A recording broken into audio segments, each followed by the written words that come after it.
Salah satu hal yang sangat mengejutkan kita pada One Piece Chapter 1065, adalah Pulau Egghead yang ternyata bukanlah pulau masa depan seperti yang selama ini kita ketahui. Menurut informasinya, Egghead justru adalah pulau dari masa lalu. Info ini kita dapat dari percakapan antara Vegapunk dan Dragon, yang mana Vegapunk menyatakan bahwa semua hal yang dia lakukan selama ini ternyata hanya meniru teknologi di masa lalu. Dan informasi lainnya yang kita dapatkan bahwa Vegapunk ternyata tidak mengetahui rahasia abad kekosongan. Dilihat dari percakapan mereka pada chapter 1064 sampai saat ini, tampaknya mereka memang memiliki semacam persahabatan yang luar biasa. Oleh karena itu, sudah menjadi teori umum saat ini bahwa Dragon dan Vegapunk memiliki semacam koneksi, dan mereka merencanakan kejatuhan pemerintah dunia bersama-sama. Vegapunk tentunya telah melayani pemerintah dunia untuk waktu yang sangat lama, dan tidak diragukan lagi bahwa dia telah mengetahui banyak rahasia tentang mereka. Hal ini tentunya adalah hal yang sangat serius, karena hal itu dapat mempengaruhi pemerintah dunia, bahkan menyebabkan kehancuran mereka. Jika Vegapunk dan Dragon telah menjalin hubungan baik untuk waktu yang lama, mereka mungkin sudah bertemu bahkan sebelum Dragon membentuk pasukan revolusi di masa lalu. Dan seperti kita ketahui, bahwa ada banyak rumor yang menyatakan Dragon dulunya adalah mantan angkatan laut. Tampaknya hal itu yang kemudian menjadi awal, di mana ia bertemu dengan Vegapunk di markas besar angkatan laut. Dengan kepergian Dragon, Vegapunk harus menemukan cara baru untuk membocorkan rahasia ke pasukan revolusi. Setelah berpikir cukup lama, mereka kemudian memutuskan untuk menggunakan Bartolome Kuma untuk menyelundupkan informasi.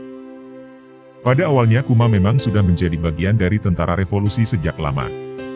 Karena sangat tidak masuk akal bagi seseorang yang sangat membenci pemerintah dunia, untuk kemudian benar-benar menawarkan diri menjadi kelinci percobaan mereka, kecuali ia memang memiliki motif tersembunyi. Hal ini terbukti dari perkataan Bonnie, yang mengatakan bahwa ayahnya sangat membenci pemerintah dunia. Dan ketika ia mengunjungi laboratorium di Pulau Egghead ketika dia masih kecil, kita pun melihat Kuma mengenakan seragam yang tampak seperti ilmuwan. Hal ini bisa jadi bahwa Kuma mungkin telah bekerja dengan Dr. Vegapunk sudah sedari dulu. Seperti kita ketahui, saat ini Serafi milik pemerintah dunia sudah mulai menyerang Pulau Egghead. Besar kemungkinan bahwa tentara revolusi mungkin tidak bisa membantu Vegapunk, akan tetapi kelompok topi Jerami bisa melakukannya. Namun sebelum kelompok topi Jerami membuat keputusan apakah akan membantu Vegapunk atau tidak, mereka tentunya akan bertanya mengapa dia mengubah ayah Bonnie menjadi cyborg. Semua bergantung pada jawaban Vegapunk, apakah Bonnie akan membiarkannya hidup atau membunuhnya. Dalam hal ini banyak fans yang berspekulasi bahwa Vegapunk juga terpaksa melakukannya, karena memang keinginan dari Kuma sendiri. Satu hal lainnya yang perlu kita ingat, bahwa Zoro mengatakan anggota bajak laut topi Jerami memiliki beberapa permintaan kepada Vegapunk, yang sampai saat ini masih menjadi misteri. Oleh karena itu besar kemungkinan Vegapunk akan memenuhi semua permintaan mereka, dengan imbalan ia bisa diselamatkan.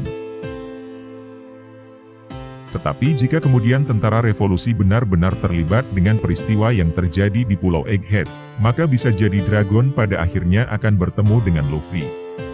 Mereka berdua sudah sangat lama tidak bertemu, dan ini mungkin kesempatan terakhir sebelum pasukan revolusi bertempur habis-habisan dengan pemerintah dunia.